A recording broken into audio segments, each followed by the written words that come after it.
Entonces, ¿cómo están compuestas las cadenas miofaciales? Están compuestas por las distintas capas faciales, están compuestas por las capas faciales profundas, como puede ser el sistema de la dura madre, están compuestas por las capas profundas anteriores, como puede ser el sistema visceral o lo que en algún momento se llamó, ahora ya se lo menciona menos de esa manera, como la fascia cérvico-tóraco-abdominopélvica, ¿no? Es un poco los distintos envoltorios que van envolviendo y comunicando las distintas cavidades, los distintos sistemas viscerales, las distintas vísceras, pero también los músculos profundos de la parte anterior del cuerpo. Pues utilizamos una imagen de Busquet, ahora una imagen de Suchard, ¿no? Que un poco nos marca estas cadenas, cada uno con una visión un poco diferente, pero que están en la misma línea, que representan distintas formas de ver las cadenas. Y en definitiva, esta idea de que nosotros venimos recalcando desde el comienzo, de que todas las estructuras, todas las distintas estructuras unidas por estas cuerdas van a representar a las distintas cadenas. Muy bien, entonces un poco todos estos elementos son los componentes de las distintas cadenas. No lo tenemos que olvidar. No son solamente los músculos como algunos piensan, ni tampoco son solamente los músculos con la fascia, ¿no? Es integrar músculo, fascia con hueso, con víscera y con el resto de las estructuras. Entonces, ¿cómo se distribuyen las cadenas? Tenemos, por un lado, dos cadenas profundas, que son la cadena de inspiración, ¿sí? La cadena que tiene que ver con la dura madre, que tiene que ver con los pequeños músculos intervertebrales, con el largo del cuello, que cuando nosotros inspiramos nos hacen crecer, por eso le llamamos cadena de inspiración. Luego la cadena de expiración sería un poco la que mencionábamos relacionada con la cadena visceral, con los distintos envoltorios viscerales y con los músculos profundos como escaleno, psoas, la fascia mediastínica, que luego explicaremos mejor cada una de estas partes, pero que tienen que ver con el patrón de expiración y que se mueven más por la parte profunda pero anterior del cuerpo. Y luego tenemos cuatro cadenas superficiales, que son la cadena de extensión, o sea, digamos representada por musculatura paravertebral, o sea, músculos que van por la línea media y posterior del cuerpo. Luego se continúan por las piernas hasta el pie, con parte de los isquiotibiales, del sóleo. Luego, la cadena de flexión, que va por la parte media y anterior del cuerpo, ¿sí? Que va a tener que ver desde los músculos hioideos, abdominales, hasta el periné. Una cadena de apertura, que va a ir por las partes laterales del cuerpo, ¿sí? La cadena de apertura va por la parte lateral y posterior del cuerpo, y la cadena de cierre, que va por la parte lateral y anterior del cuerpo. Ya prácticamente entre el nombre y la descripción topográfica podemos ir interpretando sus componentes musculares, articulares, etc. ¿Qué más? Entonces, digamos que las cadenas de inspiración, expiración, extensión y flexión son todas cadenas que van por el plano sagital del cuerpo. Entonces, estas cadenas las consideramos, además de que hay dos profundas y dos superficiales, son cadenas sagitales. Mientras que la de apertura y cierre son cadenas que van en el plano frontal o cadenas laterales. Seguimos.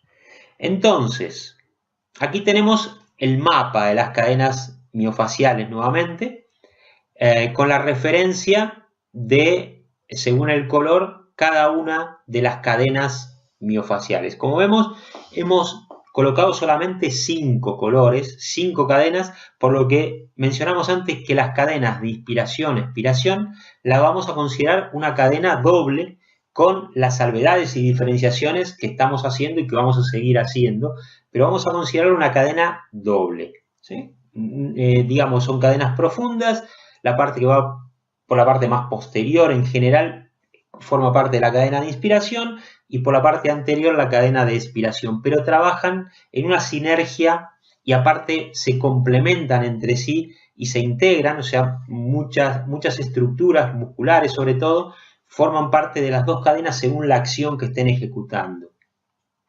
Muy bien. Entonces, bueno, aquí esto ya lo describimos más o menos antes, las cadenas de extensión, flexión, plano sagital, la cadena profunda posterior, anterior, y luego las cadenas laterales.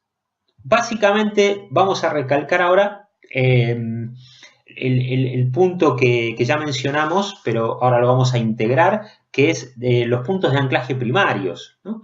O sea, las cadenas que van por el plano sagital fundamentalmente van a conectar al occipital, al esternón y al sacro.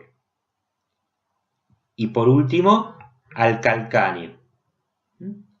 Pero las cadenas que van por los planos laterales, ¿sí? O plano frontal, van a conectar a los temporales, fundamentalmente la porción mastoidea del temporal, la articulación acromioclavicular y el hueso ilíaco. Y ya en el pie mencionaremos la articulación escafocuboidea, o sea, la que va por la parte lateral va a conectar más con, en este caso, con el cuboides, y la que va por el plano más frontal, más interno, conectaría con el hueso escafoides. Bueno, y entonces, para que ya vayamos integrando que fundamentalmente las cadenas van a conectar, o sea, van a tomar punto de anclaje y van a conectar estas estructuras clave que estamos mencionando. Plano sagital, las cadenas del plano sagital conectan especialmente occipital, esternón, sacro, calcáneo, y las que van por el plano lateral, temporal, acromioclavicular, ilíaco y escafocuboidea. Y entonces, a partir de este juego de cadenas en relación a las distintas esferas y a sus puntos de anclaje, vamos a tener distintos efectos. Entonces, si nosotros partimos de una supuesta posición ideal, ¿no? Donde un poco las cadenas están todas equilibradas, es utópico porque no existe esto prácticamente, pero digamos que partimos de esa idea central. Espera que voy a cambiar otra vez por el puntero. Muy bien. Y entonces, a partir de esta imagen ideal, si yo pongo en acción mi cadena de inspiración, ¿sí? Se va a generar una rectificación general del cuerpo, ¿sí? en un patrón inspiratorio, borrando todas mis curvas, ¿sí? Por acción de esa cadena de inspiración. Si al revés actúa mi patrón de expiración, lo que voy a tener es un aumento de las distintas curvas y una tendencia a un recurvatum general a nivel de la rodilla, ¿sí? Entonces aquí tenemos una actividad de la cadena de expiración y aquí tenemos una actividad exagerada de la cadena de inspiración. Si tomamos otro ejemplo, un poco incluso más fácil de ver, si hay un acortamiento de mi cadena posterior, vamos a tener una proyección del cuerpo hacia adelante, también con un recurvatum, y por supuesto un acortamiento de mis cadenas posteriores, que son las que están ejecutando esta acción. Si por el contrario las que se acortan son las anteriores, vamos a tener una flexión general del cuerpo, como vimos un poco en el ejemplo que trataba de mostrar con las esferas, ¿sí? Una proyección de la esfera craneal y pélvica también basculando hacia adelante y una retroproyección de la esfera torácica hacia atrás.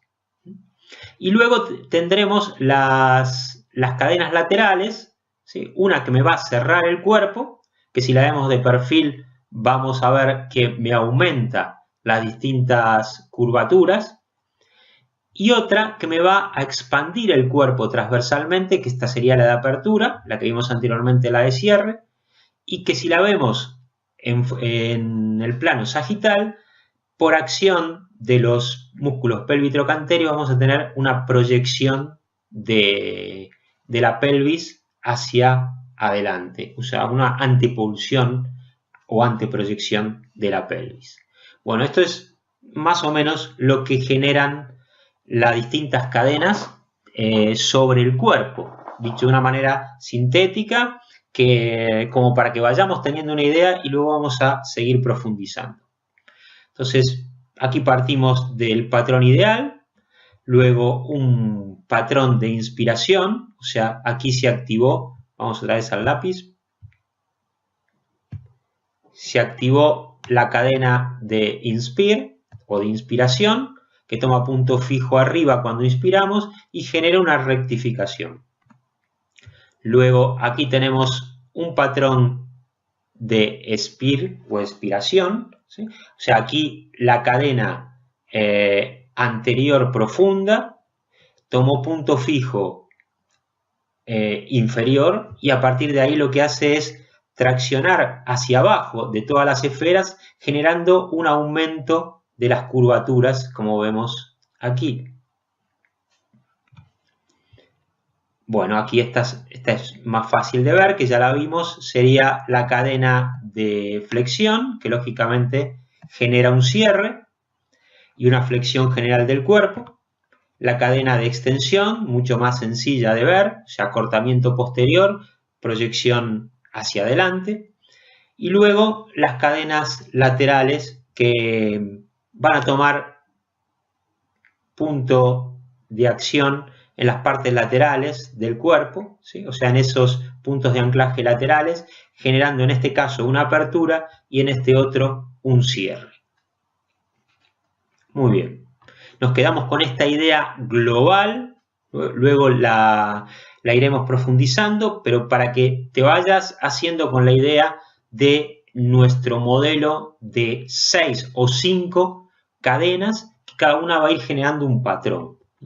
Un patrón global, espera que me quede un poquito aquí, un patrón global, porque luego en lo que tiene que ver con la verdadera acción de las cadenas, vamos a ver que siempre se combinan, ¿no? Y nadie va a tener un patrón ideal relacionado con una sola cadena. Siempre hay una combinación de 2 o 3 cadenas que son un poco las que predominan en mí, aunque en realidad siempre actúan las 6. Entonces puede ser que yo tenga a lo mejor a nivel de la zona cráneo-torácica un predominio de la cadena de cierre, por ejemplo, o una combinación entre la cadena de cierre con la cadena con cualquier otra, podría ser, por ejemplo, con la cadena de extensión, y a lo mejor a nivel pélvico y a nivel de miembros inferiores tenemos una combinación de una cadena de flexión con una cadena de apertura, ¿no? Todas estas combinaciones se van a dar